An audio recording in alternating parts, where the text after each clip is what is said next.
તો આજની સવારે તો ગરમ ગરમ રોટલીથી થઈ હતી, કારણ કે મને ખબર હતી કે આજે મારે બહુ જ બધું કામ કરવાનું છે, કેમ કે ગણપતિ આવે છે. તો ગણપતિ આવે તો ઘરની સાફ સફાઈ તો ઓબ્વિયસલી કરવી જ પડે, ઘરને ક્લીન રાખવું જ પડે. આપણા ઘરે કોઈ સારું વ્યક્તિ આવતું હોય તો પણ આપણે ક્લીન કરીએ છીએ. તો આ તો ગણપતિ છે, ગણપતિ આવે એટલે આપણે આખું ઘરને ચકાચક કરવું જ પડે. તો એ મિશન મારા હાથમાં હતું, કેમ કે મમ્મી તો જોબ જાય છે.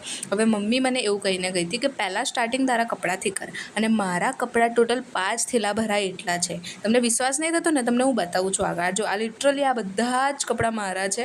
ટોટલ 5 થેલા ભરાયા હતા. આ એકલી મારા જ કપડાં છે. અને હવે આમાંથી મારે મમ્મી મને કહીને ગઈ હતી કે જો આમાંથી હવે પાછું એક કપડું આવ્યું તો પછી તારી ખેર નહીં. હવે મેં ફટાફટ મારી ફ્રેન્ડને બોલાવી હેલ્પ કરવા, કેમ કે હું એકલી હોત તો ગાંડી થઈ ગઈ. ફટાફટ બધા રાખવાના હતા, ફોલ્ડ કરીને પાછું કબાટ ક્લીન કરીને પાછા કબાટમાં અંદર કપડાં ગોઠવ્યા. અને હું જે થાકી ગઈ હતી, લિટરલી સાંજે 5 વાગી ગયા હતા, ટ્યુશનનો પણ ટાઈમ થઈ ગયો હતો. તો આજનો વ્લોગ આટલો જ. મળે કાલે. જય શ્રી કૃષ્ણ.